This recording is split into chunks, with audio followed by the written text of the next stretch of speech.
Praise the lord. మన ప్రభువైన యేసుక్రీస్తు పరిశుద్ధ నామంలో దేవుని ప్రియులైన మీ అందరికీ వందనాలు తెలియజేస్తున్నాను. ప్రియ విశ్వాసులారా, ఈ సమయమందు మనం 2 తిమోతి పత్రిక 4 అధ్యాయాన్ని ధ్యానం చేసుకుందాము. ఈ అధ్యాయంతో పౌలు గారు తిమోతికి రాసిన ఈ లేఖ ముగుస్తుంది. చివరి పలుకులు. ఈ లేఖ పౌలు గారు హతసాక్షి అయ్యే ముందు తన ఆధ్యాత్మిక కుమారుడైన తిమోతిని మరికొన్ని విషయాల్లో బలపరుస్తూ, అలాగే మన దగ్గరికి రమ్మని పిలవటానికి ఈ లేఖ రాశారు. ఈ అధ్యాయంలో తిమోతి, నా దగ్గరికి రా, నేను నీతో మరికొన్ని విషయాలు చెప్పాలని, నిన్ను చూడాలని ఆశపడుతున్నానని తన ఆశను వ్యక్తం చేస్తారు. ఈ 4వ అధ్యాయంతో ఈ లేఖ ముగుస్తుంది. 2 తిమోతి పత్రిక 4వ అధ్యాయం మొదటి నుంచి.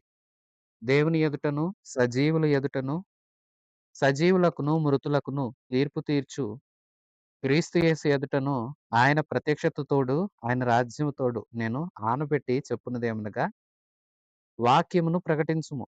సమయమందును అసమయమందును ప్రయాసపడుము. సంపూర్ణమైన దీర్ఘశాంతముతో ఉపదేశించుచు, ఖండించుచు, గద్దించుచు బుద్ధి చెప్పుము.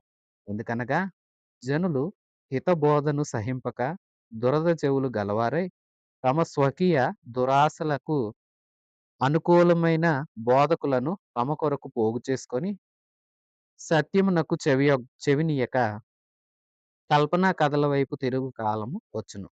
తిమోతి, నేను నీతో ఒక విషయం చెప్తాను, విను. ఈ విషయాన్ని నేను ఏదో సాధారణంగా చెప్పట్లేదు.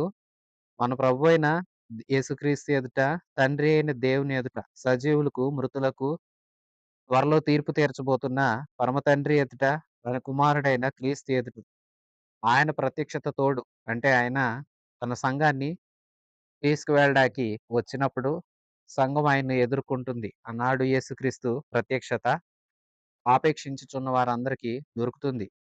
యేసుక్రీస్తు యొక్క ప్రత్యక్షత తోడు, ఆయన మనందరికీ ఇవ్వబోయే రాజ్యం తోడని ఆనబెట్టి చెప్తున్నా, నా కుమారుడా, ఒట్టు పెట్టి చెప్తున్నా, నీవిది ఖచ్చితంగా పాటించాలి. ఇదిగో ఇది పాటించాలి. ఒట్టు మరి ఆలోచించు. దేవుని మీద, ఆయన కుమారుడి ఎదుట నేను ఒట్టు పెట్టి చెప్తున్నా అంటూ ఏం చెప్తున్నారు? వాక్యాన్ని ప్రకటించు. సమయము, అసమయము అనకు. ఇది వేళ కాదు అలాగనకు. అర్ధరాత్రి అయినా, వేకువజామునైనా, అది ఏ సమయమందైనా సమయము, అసమయము అని చూడకు. వాక్యాన్ని ప్రకటించడానికి ప్రయాసపడు. సంపూర్ణమైన దీర్ఘశాంతం కలిగి ఉపదేశించు, ఖండించు, గద్దించు, బుద్ధి చెప్పు. వాక్యాన్ని నేర్పించు. ఓ తిమోతి, ఖండించవలసిన సందర్భాలొస్తాయి. ఖండించు. వారిని నీవు ఆ విషయంలో తప్పుదిద్దటానికి సంఘం విషయంలో నీవు నీకు యోగ్యత ఉన్నది. దేవుని చేత, అలాగే పెద్దలైన వారి ద్వారా నీవు దేవుని చేత పిలువబడ్డావు. పెద్దలైన వారు నిన్ను పరిచర్య కోసం హస్తనిక్షేపణ చేసి నిన్ను ఆ పరిచర్య కోసం నియమించారు. దేవుని అనుమతితోనే ఇదంతా జరిగింది. కాబట్టి నీకు అధికారం ఉంది. నీవు గద్దించు, ఖండించు. అప్పులు చేయకుండా వారికి దీర్ఘశాంతంతో ఉపదేశించు, బుద్ధి చెప్పు. తిమోతి యువకుడు. నేను వాక్యం చెప్పాను, మారిపోలేదే అని విసుగు చెందుతాడేమో. అందుకే నైనా తిమోతి శాంతం ఉండాలి. ఎందుకంటే ఒకసారికి ఎవరు మారరు. అలాగే ఆరంభంలో వచ్చే మార్పు ఘనంగా ఉంటుంది. ఘనంగా ఉండే ఆ గంభీరమైన మార్పుతోనే లోకాన్ని విడిచి యేసుక్రీస్తులోకొస్తారు. అయితే కొంతకాలం గడిచేసరికి వీరిలో మళ్ళా లోకపు ఛాయలు కనిపిస్తాయి. కొందరిలో అయితే ఆరంభం నుండి కూడా ఏదో క్రీస్తుని నామకార్థంగా స్వీకరిస్తారు. అలాంటి వారిలో లోకం పోదు. ఇదిగో ఇలాంటి వారిని దీర్ఘశాంతంతో బుద్ధి చెప్తూ ఉండాలి, ఖండిస్తూ ఉండాలి, తప్పులు దిద్దుతూ మంచి ఏంటో ఉపదేశించాలి. జాగ్రత్తగా చెప్పాలి. శాంతం లేకపోతే సేవకుడు పని చేయలేడు. దీర్ఘశాంతాన్ని చూపవలసి ఉంటుంది. ఎంతో సహనం వహించాలి. ఎందుకనగా జనులు ఇదిగో ఈవేళ బానే ఉన్నారనుకుంటున్నావా?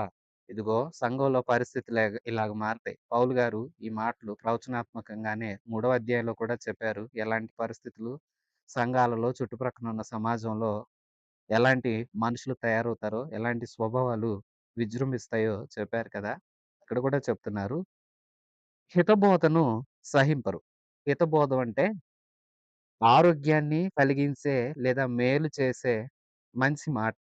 అలాంటి మాటలు సహించక దురద చెవులు గలవారే తమ స్వకీయ దురాశలకు తమకు అనుకూలమైన బోధకులను తమ కోసం పోగు చేసుకుంటారు. ఈవేళ కాలం ఎలాగో గడుస్తూ ఉంటుంది. రేపొద్దున్న ఎలాంటి పరిస్థితొస్తుందంటే తిమోతి, జనులు మంచి వాక్యాన్ని సహించడం మానేసి దురద చెవులు గలవారై తమేది కోరుకుంటున్నారో అలాంటి మాటలు ఉపదేశించే బోధకులను వాళ్ళే ఏర్పాటు చేసుకుంటారు. వాళ్ళు సత్యానికి చెవినివ్వరు. కల్పనా కథలు, లేదంటే కాలక్షేపం చేసేవి, వినోదాల కోసం ఇలాంటి వాటిని కృత్రిమ ఆనందాన్ని కలుగచేసే బోధలు, అలాంటి మత కార్యక్రమాల కోసం ఎక్కువగా ఆసక్తి చూపుతారు. చెవినివ్వరు. అందుకే నీవు వాక్యాన్ని సమయమందు, అసహ్యమందు నీవు చాలా జాగ్రత్తగా ఉండాలి. ప్రయాసపడాలి. ఎందుకంటే మంచి మాటలు సహించే రోజులు అన్నీ ఉండవు. అందరూ ఒకలాగా ఉండరు. వారి మనస్సాక్షి మారిపోతుంది. చెవులు దురద పెట్టినట్లుగా వారి దురద తీర్చే బోధకులు అంటే వాళ్ళకి నచ్చింది బోధించే బోధకుల వైపు వాడు వెళ్ళిపోతారు. వాళ్ళ స్వకీయ దురాశలకు అనుకూలమైన వారిని అంటే చూడండి ఈ సందర్భాన్ని ఉదాహరణకు మామూలుగా అర్థం చేసుకోవాలంటే అహాబు రాజు దగ్గర మనం చూస్తే బయలు ప్రవక్తలున్నారు. వీరేం చేస్తారంటే అహబు వారికి పోషణ ఇస్తాడు. ఆహారాన్ని పెడతాడు. జీతభత్యాలు ఏర్పాటు చేస్తాడు కాబట్టి అహబు ఎక్కడికి వెళ్ళాలన్నా అహబుకి శుభం పలుకుతారు. రాజా నీకు శుభం, నీకు జయం. నువ్వు వెళ్ళిన చోటంతా మంచే జరుగుతుంది అంటూ రాజుకు కావాల్సినట్లే మాట్లాడతారు. వాళ్ళు తన చేత నియమించబడినవారు. సరే వాళ్ళు బయలు పూజారులు. ఈవేళ క్రైస్తవుల్లో కూడా ఇలాగు ఎవరైతే అనుకూలంగా మాట్లాడతారో, ఎవరైతే ఆశీర్వాదకరంగా మాట్లాడతారో, ఎందుకంటే హెచ్చరించి, ఖండించి, కాస్తంత బుద్ధి చెప్పి, కఠినంగా మాట్లాడి, లోతుగా హృదయాన్ని శుద్ధి చేసి, దేవునికి దగ్గర చేసే మాటలు సహింపక, వారు సత్యానికి చెవినివ్వక, వాళ్ళకి నచ్చిన వారిని వారే ఏర్పాటు చేసుకునే రోజులొచ్చేస్తాయి. తిమోతి జాగ్రత్త. నీవైతే ప్రయాసపడు. మానొద్దు. ప్రయాసపడటంలో మానొద్దు. శాంతాన్ని చూపించు. దీర్ఘశాంతం గలవాడివై ఉండు. మంచిగా కొనసాగు. ఏ తొందరపాటుకి నువ్వు వెళ్ళొద్దు. సమయం కాదు. ఇది ఆ సమయం, ఇది ఈ సమయం అనుకోవద్దు. నీవైతే చాలా ప్రయాసపడు. ఇదిగో ఇప్పటి వరకు నీవు మమ్మల్ని చూస్తూ వచ్చావుగా. మేమెలాగ ప్రయాసపడ్డామో, ఇక మా తర్వాత మీరే నిలవాలి. నిలిచిన యువకులైన మీరు అంటే తిమోతి ఇంకందరూ కలిసి పౌలు గారితో కూడా ఉన్న తరం గతించిపోబోతుంది కాబట్టి, తర్వాత తరం ఆ విషయాలు నేర్చుకోవాలని పౌలు గారు తిమోతితో ఈ మాటలు చెప్తూ ఉన్నారు. 5వ వచనం. అయితే నువ్వు అన్ని విషయములలో మితముగా ఉండు. శ్రమపడు. సువార్తికుని పని చెయ్యి. నీ పరిచర్యను సంపూర్ణంగా జరిగించు. నువ్వు అన్ని విషయాల్లో మితంగా ఉండు. తొందరపడొద్దు. నిన్ను నీవు గొప్ప చేసుకోవాలని ఆలోచన చెయ్యొద్దు. శ్రమపడు. సువార్తికునిలాగా పని చెయి. ఆయా ప్రాంతాలకు తిరిగి సమయమందు, అసమయమందు నేనెలా ప్రయాసపడ్డానో, నేనెలాగూ ఎన్ని ప్రాంతాలు సందర్శిస్తూ స్వార్థ చెప్తూ వచ్చానో, అలాంటి బాధ్యత నీకు ఉంది. మితముగా ఉండు. దేవుని కోసం శ్రమలొస్తాయి. యేసునందున్నావు. ఇప్పుడు నేను ఎలాంటి శ్రమల మధ్యున్నానో నీకు తెలుసు. అయితే నువ్వు ఈ విషయాల్లో కంగారు పడొద్దు. మితముగా ఉండు. శ్రమైనా సరే అనుభవించు. సువార్తికునిలాగా సువార్త పని చెయ్యి. సువార్త చెప్పు. అందరికీ తెలియచెయ్యి. నీ పరిచర్య సంపూర్ణంగా జరిగించు. నీ పరిచర్యలో నువ్వే లోటు చేయొద్దు. నీ చేతికొచ్చిన పని నీ శక్తికి లోపం లేకుండా నువ్వు చెయ్యి. నీకెంత సామర్థ్యం ఉందో, నీకెన్ని అర్హతలున్నాయో, నీకెంత కృప దేవుడిచ్చాడో, ఎంత పరిచర్య నీ కళ్ళ ముందుందో అదంతా నీవు సంపూర్ణంగా జరిగించు. తొందరపడొద్దు. 6-8 వచనం వరకు. నేనిప్పుడే పానార్పణముగా పోయబడుచున్నాను. నేను వెడలిపోవు కాలము సమీపమై ఉన్నది. మంచి పోరాటం పోరాడితిని. నా పరుగు కడముట్టించితిని. విశ్వాసమును కాపాడుకుంటిని. ఇక మీదట నా కొరకు నీతి కిరీటం ఉంచబడి ఉన్నది. ఆ దినమున నీతిగల న్యాయాధిపతి అయిన ప్రభు అది నాకు మాత్రమే కాకుండా ప్రత్యక్షతను అపేక్షించు వారికందరికిని అనుగ్రహించును అని మరలా చెప్తూ ఉన్నారు. పౌలు గారు వెడలిపోయే కాలం వస్తుందని పౌలు గారు అర్థం చేసుకున్నారు. ఇంకా తాను హత్య గావించబడబోతూ ఉన్నాడు. రోము రోమా ప్రభుత్వాన్ని ఏలుతున్న చక్రవర్తి ఆదేశాల మేరకు పౌలు గారికి శిరచ్ఛేదనం జరగబోతుంది. ఒక్కసారి కత్తితో అలాగు తలను, మొండాన్ని వేరు చేసేస్తారు. అలాంటి సమయం రాబోతా ఉంది. అందుకే చెప్తున్నాడు, నేనిప్పుడే పానార్పణంగా పోయబడుచున్నాను. నేను వెడలిపోయే కాలం సమీపమైపోయింది. తిమోతి, నాకర్థమైంది నాయనా. నా దినములు పూర్తి అయిపోయాయి. నేనిక దేవుని దగ్గరికి వెళ్ళబోతున్నాను. పానార్పణంగా పోయబడుతున్నాను. పానార్పణం చూడండి, మనం పాత నిబంధన గ్రంథాలలో మనం చూస్తే యెహోవా దేవునికి బలిపీఠం మీద బలి అర్పిస్తారు. బలి అర్పించే ఆ సందర్భంలో బలిపీఠం వేడెక్కుతుంది. ఆ సందర్భంలో ద్రాక్షారసాన్ని తీసుకొని వచ్చి, ఆ వేడిగా ఉన్న ఆ బలిపీఠం మీద ఒలికించగానే వేడికి ద్రాక్షారసం ఏమైపోతుందంటే ఆవిరైపోతుంది. దాన్ని పానార్పణం అని చెప్తారు. వెంటనే ఆ వేడికి ఆవిరైపోతుంది. పౌలు గారు కూడా ఏం మాట్లాడుతున్నారంటే, నేనలా పోయబడుతున్నాను. దేవుడు మనందరి కోసం బలి అయ్యాడు. ఇప్పుడు నేను దేవుని కోసం, దేవుని పరిచర్యలో మీ అందరి నిమిత్తం నేనొక పానార్పణంగా పోయబడతాను. అంటే నేను ఒక్కసారిగా పానార్పణ ఎలాగైతే పోయగానే వేడికి ఆవిరైపోతుందో, నేనలాగే ఈ ఈ ప్రాంతాన్ని లేదా ఇదిగో ఈ దేహాన్ని సమస్తాన్ని నేను విడిచిపెట్టి వెళ్ళిపోతాను. వెళ్ళిపోగానే నేను వెళ్ళిపోయానని బాధపడాల్సిన అవసరం మీకు నేను జ్ఞాపకం ఉండాల్సిన అవసరం లేదు. మీకు దేవుడు జ్ఞాపకం ఉంటే చాలు. దేవుడే జ్ఞాపకం ఉండాలి. సర్వకాల సర్వావస్థలలో మనం జ్ఞాపకం ఉంచుకోవలసింది మన ప్రభువు అయిన క్రీస్తునే, మనుషుల్ని కాదు. ఇదిగో నేను అలాగ వెడలిపోతాను. పానార్పణంగా పోయబడే సమయం వచ్చేసింది.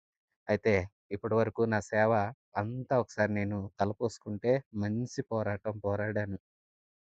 నేను చక్కగా చెప్పగలను. నేనే సాక్ష్యం ఇస్తున్నాను. నేను మంచి పోరాటం పోరాడా.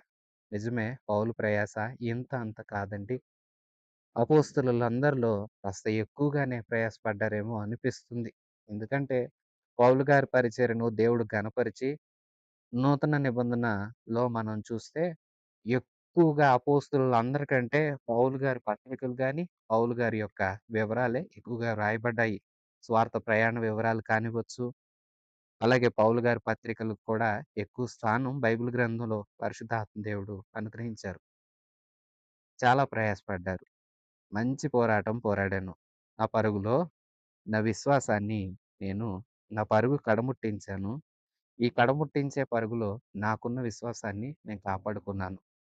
ప్రియ విశ్వాసులారా, పౌలు గారు ఎంత చక్కగా చెప్తున్నారు. పోరాటం పోరాడాలి. అది మంచిగా పోరాడాలి. నేను మంచిగా పోరాడాను. నియమం చొప్పునే పోరాడాను. నియమం చొప్పునే కొనసాగాను. ప్రభు ఏ నియమాలు నాకిచ్చాడో ఆ నియమాల్లోనే నేను కొనసాగాను. నాకు దేవుని మీద నేను యేసుక్రీస్తుని ఆ దమస్కు మార్గంలో దమస్కుకు వెళుతున్నప్పుడు మార్గమందు నాకు ప్రత్యక్షమైన నా ప్రభువైన క్రీస్తుని ఏ విశ్వాసంతో నాడు విశ్వసించానో నేటికి ఆ విశ్వాసం ఉంచుకున్నాను, కాపాడుకున్నాను. కొందరు విశ్వాసంలో నుండి జారిపోయి భ్రష్టులైపోతున్నారు. ప్రియ విశ్వాసులారా, విశ్వాసంలో నుండి ఎంత మాత్రము జారకండి. మీ విశ్వాసం అంతకంతకు జీవించేదై ఉండాలి. జీవించే విశ్వాసాన్ని కలిగుండాలి. అంటే ప్రతి క్రియలోనూ, ప్రతి దినము నీ పనుల్లో, నీ మాటల్లో అన్నింట్లోనూ విశ్వాసం వ్యక్తమవ్వాలి. అలాగ నీ దేవుని మీద ఆధారపడడం నేర్చుకోవాలి. నేను కాపాడుకున్నాను అంటున్నాడు పౌలు. ఇక మీదట నా కోసం నీతి కిరీటం ఉంది. నేను తండ్రి దగ్గరికి వెళ్ళిపోతాను. ఇక్కడ నేను మరణిస్తాను. కళ్ళు మూస్తాను. కళ్ళు మూయగానే నేను కళ్ళు నా దేవుని సముఖమందు తెరిచినప్పుడు నా కోసం నీతిగల న్యాయాధిపతి అయిన ప్రభువు. ఈయనెవరు? మొదటి వచనంలో ఏం చెప్పారు? సజీవులకు, మృతులకు తీర్పు తీర్చే దేవుడు. చూసారా?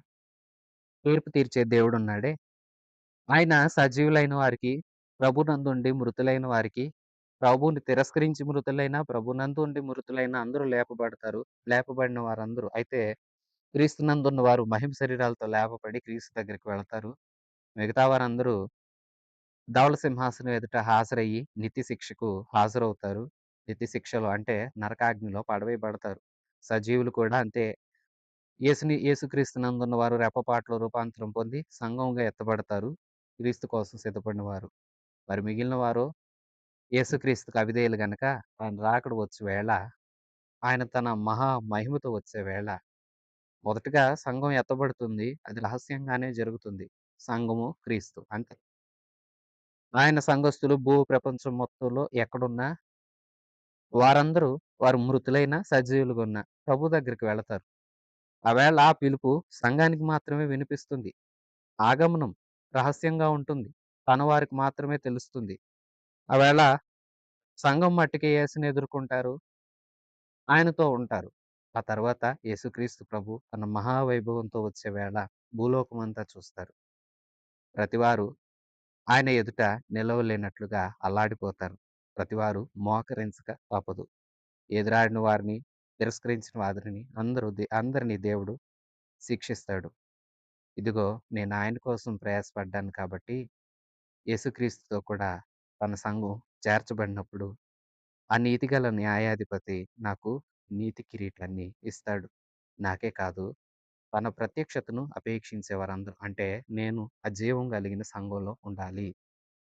సర్వకాల సర్వావస్థల్లో సజీవుడు, సర్వశక్తివంతుడైన నా యేసుక్రీస్తు ప్రభువుని నేను నమ్మాను. ఆయన వధు సంఘంగా నేనుండాలని నిజంగా ఎవరైతే కోరుకొని దానికి తగినట్లుగా ప్రయాసపడతారో వారందరికీ కూడా కిరీటం ఉంటుంది.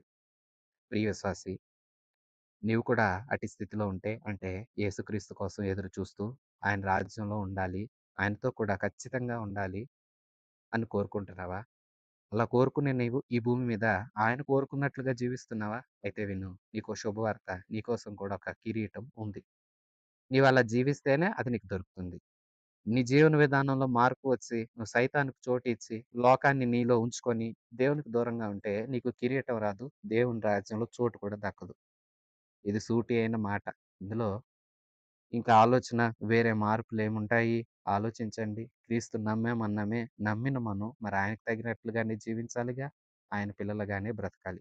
అలా నిన్ను నన్ను బ్రతికించడం కోసమే పలు రకాల క్రమశిక్షణ చర్యలు ప్రభు తీసుకుంటూనే మనల్ని మార్చాలనే, మనల్ని శుద్ధ సువర్ణంగా చేయాలనే ఆశపడుతున్నాడు. మరి ఆయన ఆశకు తగినట్లుగా మనం కూడా ఉంటే, మనం ఆయనతో ఉంటాం. ఆయనతో కూడా ఉన్న వారందరికీ, ఆయన ప్రత్యక్షతను అపేక్షించే వారందరికీ వాడబారని నీతి కిరీటం, నిత్యమైన కిరీటం ఇయ్యబడుతుంది. ప్రియ విశ్వాసులారా, ఆలోచించండి. దేవుని యందున్న మనము దేవునితో కూడా ఉండే ఆశగల వారమై ముందుకు సాగాలి. తిమోతి, నేనైతే వెళ్ళిపోయే సమయం వచ్చింది.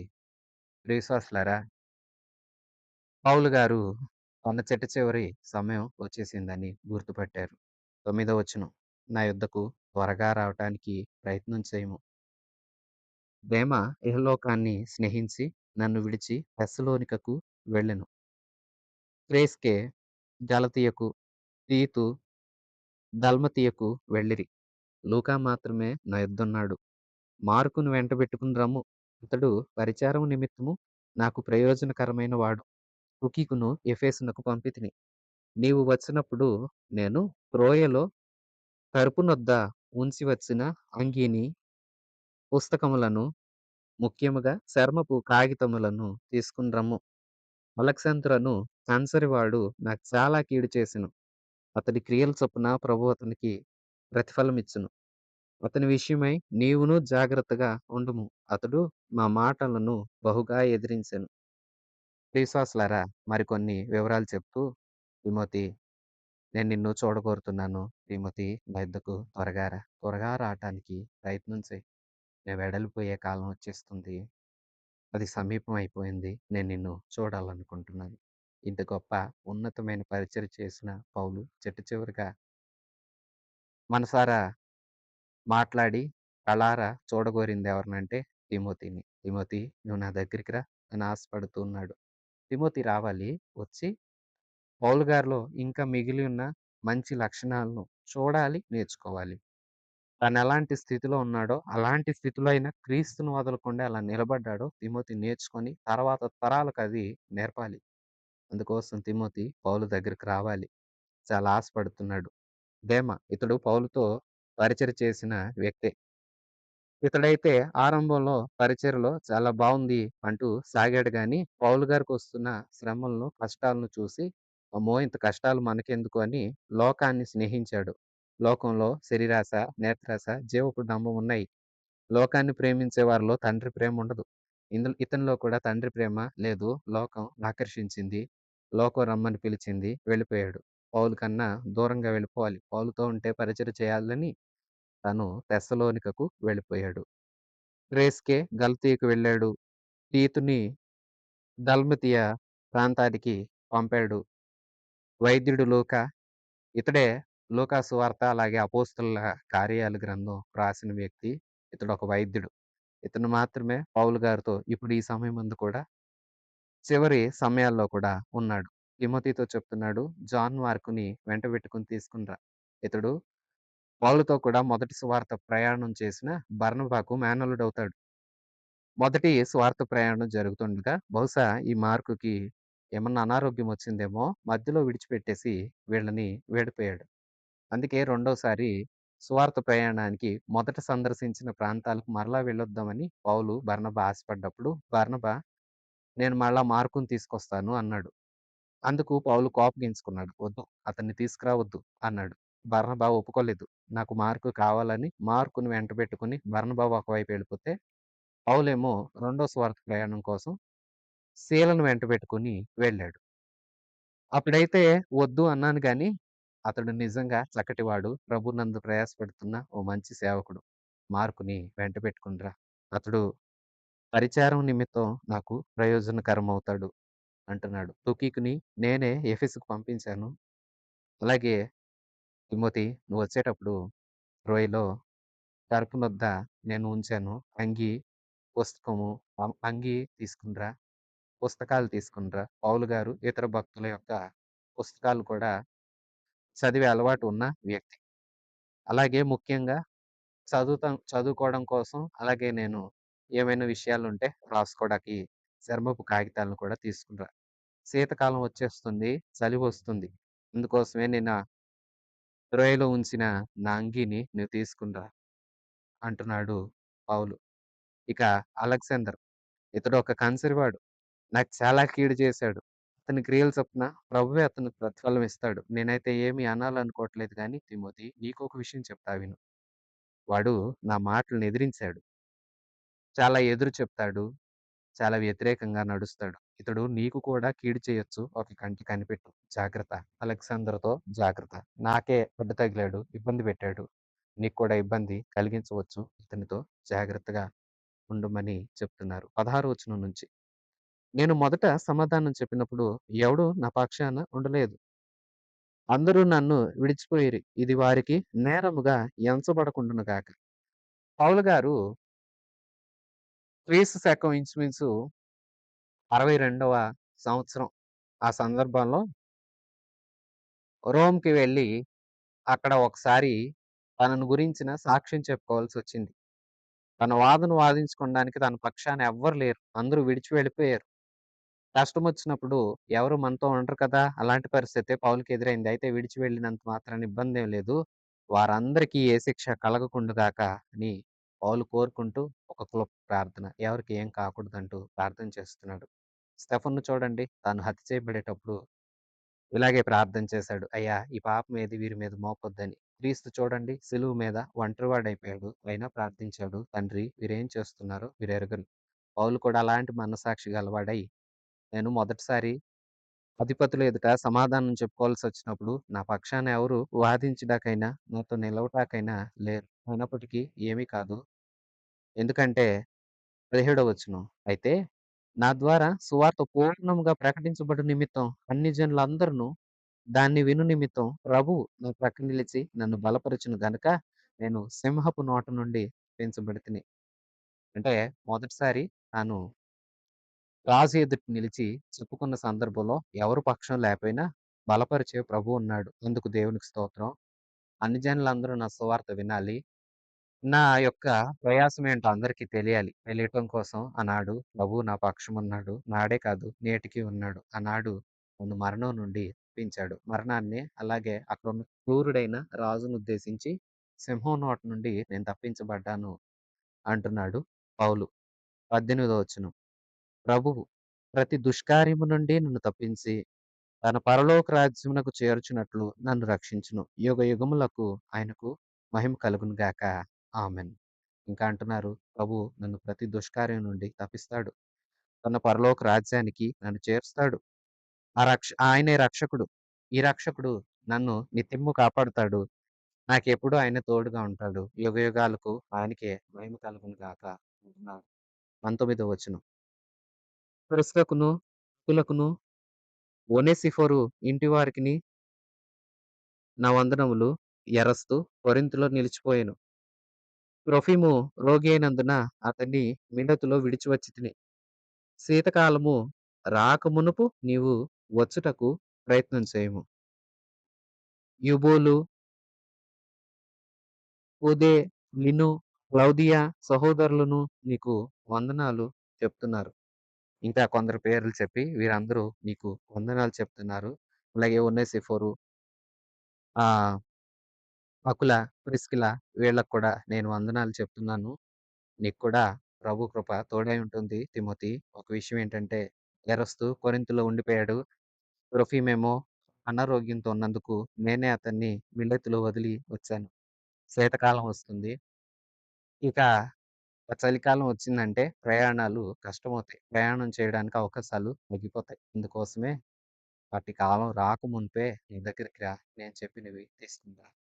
ప్రియ విశ్వాసులారా, ఇక తర్వాత జరిగిన సంభవాలేంటంటే రోమా ప్రభుత్వాన్ని ఏలుతున్న నీరో చక్రవర్తి మహాక్రూరుడు. ఇతనికి క్రైస్తవుల్ని చంపడం చాలా ఆశ. క్రైస్తవుల్నే సజీవులుగా కాల్చి, అంటే చూడండి, మనం దివిటీలు వెలిగిస్తాం కదా! కాగడాలు. అలాగ మనుషుల్ని వెలిగించి వినోదాలు చూసే మనిషి ఇతను. అలాగే క్రీడలు పెడతాడు. పోటీలు పెట్టి పోటీలో ఓడిపోయిన వాళ్ళకి సింహాల బోన్లో వేయటం. ఇలాంటి క్రూరమైన ఆలోచనలు అతనికి ఎన్నో ఉన్నాయి. ఇక రెండోసారి కూడా పౌలు గారు అతని ఎదుట నిలిచే పరిస్థితి వచ్చింది. కారణం ఏంటంటే కొన్ని పరిస్థితులు కొనసాగుతున్నాయి. మొదటిసారి నిర్బంధంలోకెళ్ళాడు. నిర్బంధంలోకెళ్ళిన తర్వాత తన వాదనంతా చెప్పుకున్నాడు. విడుదల చేయబడ్డాడు. కొంతకాలం స్వేచ్ఛగానే తిరిగాడు. మరికొన్ని ప్రాంతాలు సందర్శించాడు పౌలు. అయితే ఆ వివరాలు బైబిల్ గ్రంథంలో లేవు. చరిత్రకారులు చెప్తూ ఉంటారు. మనకు అపోస్తలుల కార్యాల గ్రంథం 28వ అధ్యాయంతో ముగిసిపోతుంది. మరికొన్ని అధ్యాయాలు ఉన్నాయని, అయితే పౌలు గారి ప్రయాణాలు ఉన్నాయని, అయితే అవి చేర్చబడలేదని చెప్తారు. అలా మరలా జరుగుతూ ఉంటున్న సందర్భంలో ఒక అగ్ని ప్రమాదం ఏదో జరిగిందని, అలాగే కొన్ని హింసలు కూడా తలెత్తుతున్నాయి. ఎందుకంటే యూదులకు, క్రీస్తును అనుసరిస్తున్న వారికి కూడా పడట్లేదు. ఇంకా రకరకాల కారణాలకు అన్నింటికి క్రైస్తవులే కారణం అని ఒక నింద ప్రచారం చేశారు. ఈ క్రైస్తవులకి పౌలు గారి నాయకుడు అన్నట్లుగా పౌలు గారి మీద కూడా ఫిర్యాదులు తీసుకొనొచ్చి పౌలు గారిని బంధించి ఇక అతన్ని శిరచ్ఛేదనం చేసే ఆజ్ఞ ఇచ్చి పౌలు గారిని శిరచ్ఛేదనం చేసి చంపారు. ఆహ్, ఇక ఆ విధంగా పౌలు గారు దేవుని కోసం హతసాక్షి అయ్యాడు. ప్రియ విశ్వాసులారా, ఎంతో ప్రయాసపడ్డాడు పౌలు. నిజంగా చెప్పాలంటే ఒక గొప్ప దైవ సేవకుడు, మంచివాడు, క్రీస్తు మనస్సు గలవాడు. మునుపు హింసకుడు, దూషకుడు, హానికరుడే. కానీ తెలియక చేశాడు. ఈనాడైతే క్రీస్తు దర్శనం పొందుకొని క్రీస్తే నిజదేవుడు, ఆయన సువార్తే సత్య సువార్త, ఆయన్ని ఆరాధిస్తున్న వారే ధన్యులు, ఆయన గురించి ప్రకటించడం గొప్ప భాగ్యం అని ఎప్పుడైతే ఎంచుకున్నాడో, ప్రభు చేత ఈ బాధ్యతను పొందుకున్నాడో, నాటి నుంచి ఎంతటి శ్రమలైనా ఓర్చుకున్నాడు, కష్టాలు భరించాడు క్రీస్తు కోసం. క్రీస్తు సువార్త ఏ విధం చేతనైనను ప్రచురం చేయాలని అన్ని రకాలుగా తాను ధర్మశాస్త్రం ఉన్నవారికి ధర్మశాస్త్రం ఉన్నవాడిలాగా, లేని వారికి లేనివాడిలాగా, యూదులకు యూదుడిలాగా, అన్యుల్లో అన్యుడిలాగా కలిసి తన కష్టం తానే చేసుకున్నాడు. ఎవరి మీద ఆధారపడిపోలేదు. ఎందరినో క్రీస్తు దగ్గరికి నడిపించాడు. పౌలు చేత నడిపించబడిన వారెందరో ఘనులైన సేవ పరిచర్య చేయడానికి పౌలు గారి మాటలు వారికి ఎంతో ప్రోత్సాహాన్నిచ్చాయి. ఇప్పుడు యువకుడైన తిమోతితో కూడా తానిక ప్రభువు కోసం గావించబడే ముందు, హతసాక్షి అయ్యే ముందు ఈ లేఖను రాశాడు. లేఖను రాస్తూ, తిమోతి, త్వరగా రా, నిన్ను చూడాలనుంది. నువ్వొచ్చి నన్ను చూసి నా విషయాలు తెలుసుకొని ఈ సమయమందు నేను చెప్పే మరికొన్ని మాటల చేత నువ్వు బలపడాలి.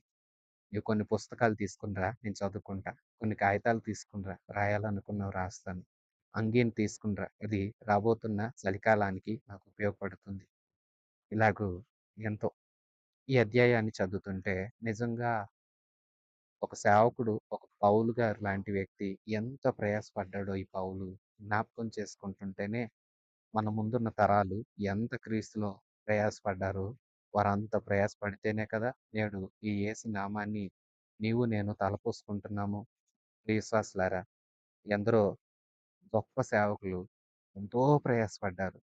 ఈవేళ మనం మనం చేయవలసిన పనేంటంటే, పౌలు గారు ఆజ్ఞాపిస్తున్నారు కదా తిమోతికి, "నా కుమారుడా తిమోతి, అంత్యకాలం అది బహు భయంకరం. మనుషులే క్రూరులైపోయే దినాలవి. అలాంటి వారితో చేరకు. అలాంటి వారితో చేరకుండా ఉండాలంటే, నీవు దైవ లేఖనాలను బాగా చదువుకో. వాటిని పఠించు, పాటించు, వాటిని అనుసరించి జీవించు, ఇతరులకు బోధించు, ప్రయాసపడు. దేవుని రాజ్య సువార్తను విస్తరింపచేయడానికి నీ వంతు నీవు ప్రయాసపడు." ఇంకా చెప్తాడు, "పరిశుద్ధులైన వారితో చేరు. నీ యవ్వనాన్ని బట్టి ఎవరిని తృణీకరించనీయకుండా జాగ్రత్తగా చూసుకో. పరిశుద్ధులతో కూడా కలిసి పవిత్రమైన చేతులెత్తి మంచి హృదయం గలవాడివై విశ్వాసాన్ని, ప్రేమను, భక్తిని కాపాడుకో. మంచి విషయాల్లో ఎదుగు. చెడ్డ విషయాలకు దూరంగా ఉండు జాగ్రత్త." కొందరు ఇలాగే పడిపోతున్నారు, చెడిపోతున్నారు. దుర్బోధలొస్తాయి తిమోతి. నీవు అన్నింటిని ఎదుర్కొనగలవాడివై ఉండాలి. ఎదిరించడానికి నీకు శక్తి కావాలా? అయితే ప్రార్థన చెయ్యి. 2 బాగా దైవ లేఖనాన్ని చదువు. లేఖనాలే నీకు జ్ఞానాన్నిస్తాయి. లేఖనాల యందు ప్రత్యక్షమయ్యే క్రీస్తు నువ్వు తెలుసుకో. క్రీస్తుకు దగ్గరవ్వు. అప్పుడు క్రీస్తు ఆత్మ నీకు శక్తినిస్తుంది. యేసయ్య ఆత్మ నీలో ఉంటాడు. ఉన్న ఆత్మ నిన్ను శక్తివంతుడిగా తీరుస్తాడు. తీర్చి నిన్ను అనేకుల ఎదుట సాక్షిగా నిలబెట్టి వీటన్నిటిని ఎదుర్కొనే శక్తి సామర్థ్యాలను ఇస్తాడు.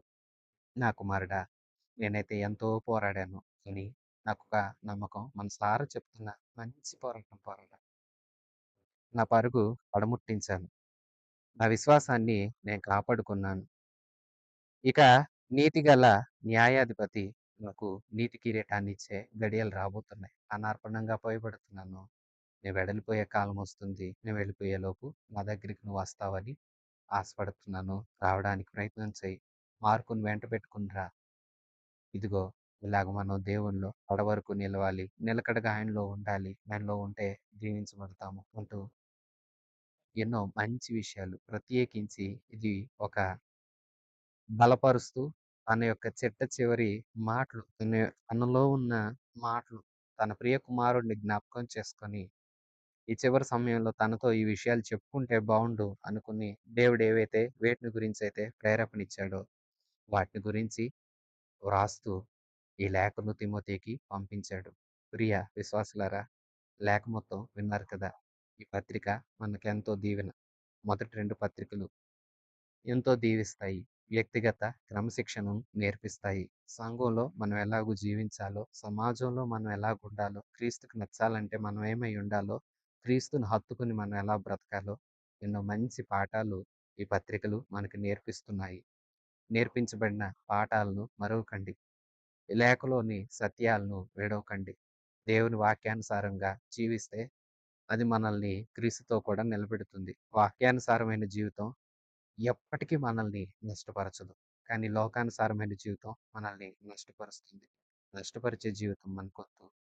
మనల్ని నిత్య మహిమకు చేర్చే వాక్యానుసారమైన జీవితమే మనకు కావాలి. ఈ తిమోతితో పౌలు గారు, "నీవు యువకుడివి. నీ యవ్వన ప్రాయాన్ని జాగ్రత్తగా ఉంచుకో.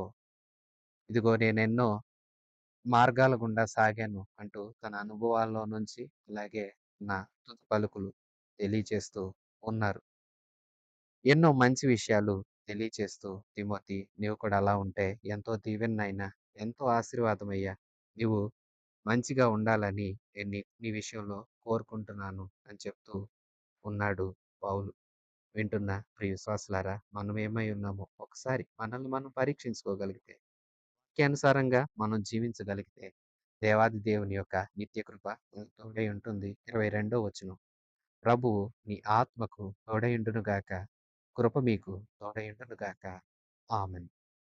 మన ప్రభువైన యేసుక్రీస్తు కృప, తండ్రి అయిన దేవుని పరమ ప్రేమ, పరిశుద్ధాత్మ దేవుని సన్నిధి సహవాసం మనందరికీ సదాకాలం తోడయుండి నడిపించునుగాక. ఆమేన్. God bless you.